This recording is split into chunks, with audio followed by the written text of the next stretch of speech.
Kutongwa kwenyaya yaMike Chimombe naMoses Mpofu kwadhileyiwa zvakare mushure mekunge Mike abatwa neurwere.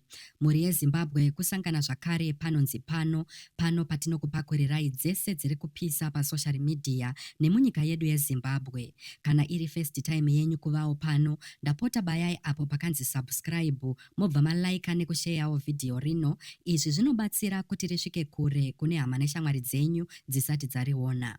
The highly anticipated $7 million fraud trial of Zimbabwean businessmen Mike Chimombe and Moses Mpofu has been delayed once again after Chimombe reportedly fell ill.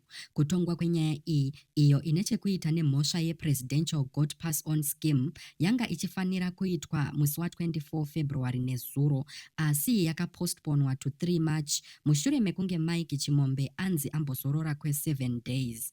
This is the latest in a series of delays kubva zvavakamiswa pamberi pedare muna October gore rapera.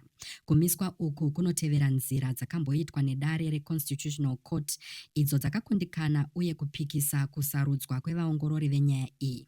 Vachuchisi vanopomera vaChimombe navaMpofu mhosva yekushandisa zvitupa zveZimbabwe Revenue Authority neNational Social Security zvisiri pamutemo kubvisa $7 million yaiitirwa varimi vekumarova.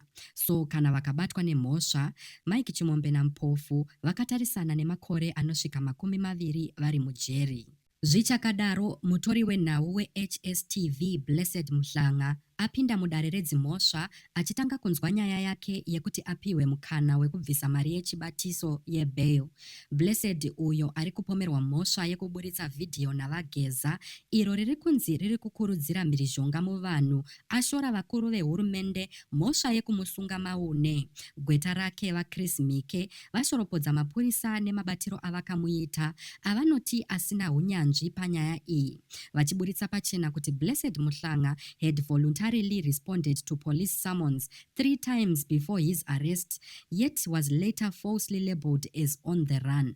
Blessed Mhlanga azvidza panyaya iyi achiseka kuti vakuru vehurumende vanogona kunge pamwe vaida kusunga mumwe Blessed kwete inini, achirevawo veteran Blessed Geza. Zvisinei, he also expressed fears that he would be denied bail. Nyaya yake yamutsa mhirizhonga pakati pevanoongorora nevhenyuro dzenhau, vakawanda vachiona senzira yekuda kunyararidza vatori venhau avo vanotsoropodza bato riri kutonga pachigaro muZimbabwe reZANU-PF. Apo nyaya dziri kuenderera mberi, kutongwa kwenyaya yaChimombe pamwe nekuvharirwa kwaMhlanga kunomutsa mibvunzo yakawanda pamusoro peuori, utongo hwejekerere uye kusununguka kwevatori venhau munyika.